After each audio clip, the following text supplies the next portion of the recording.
essentiel de la restauration de la forêt communautaire que nous appelons Gounado. Aujourd'hui, concrètement, il s'agit de faire le lancement du projet gouvernance locale de la forêt communautaire de Gounado à Yala. Après le lancement, ce qui va suivre, c'est de commencer par mettre en place le site pépinière. Après cela, nous allons commencer par mettre les femmes en coopérative. La coopérative sera reconnue par le ministère de l'Agriculture. L'arbre, c'est la vie. Ce de l'arbre, nous tirons beaucoup de substances. Et aussi notre joie d'avoir de l'eau. Ce projet de la restauration de notre forêt Gounado, c'est un projet qui vient maintenant vivifier tout le village de Yala et au même moment créer des activités génératrices de revenus à la communauté, à la jeunesse de Yala. En termes d'activités génératrices de revenus du projet, nous pensons à regrouper les femmes en coopérative pour la production du fonio. Également, nous allons, pour la protection de la forêt, nous allons augmenter les ruches et sur ce projet, nous allons octroyer à la communauté 25 ruches plus des combinaisons, des matériels apicoles pour la production du miel. Une chose encore est de curer l'étang piscicole pour les doter des alevins pour la production de poissons. Aujourd'hui, c'est un jour exceptionnel pour moi et pour la population entière de Yala.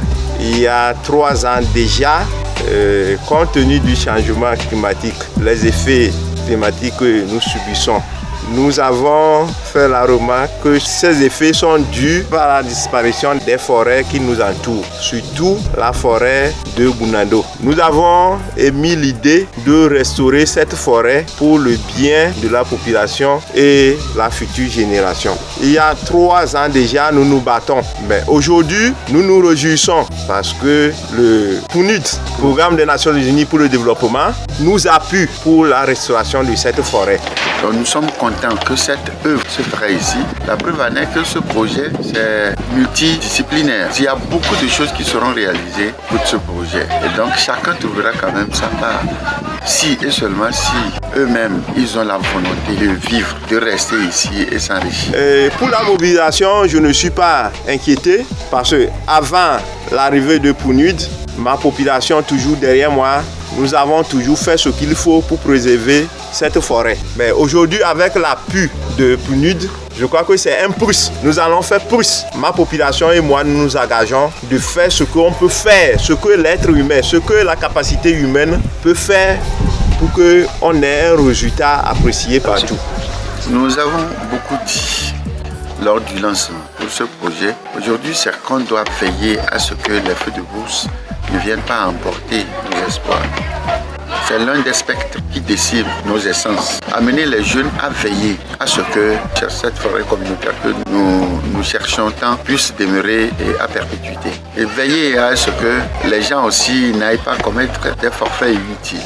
Particulièrement aujourd'hui, j'étais très ému par la présence de nos autorités qui ont aussi adhéré à cette idée. Donc, je profite de cette occasion pour remercier l'ONG ADHD avec ses collaborateurs pour tout ce qu'ils y font, comment ils se battent les uns les autres pour nous aider à restaurer cette forêt. Ensemble, on arrive à un résultat satisfaisant. Et que le jour où peut-être le représentant de PNUD arrive, qu'il soit satisfait de ce que nous faisons sur le terrain.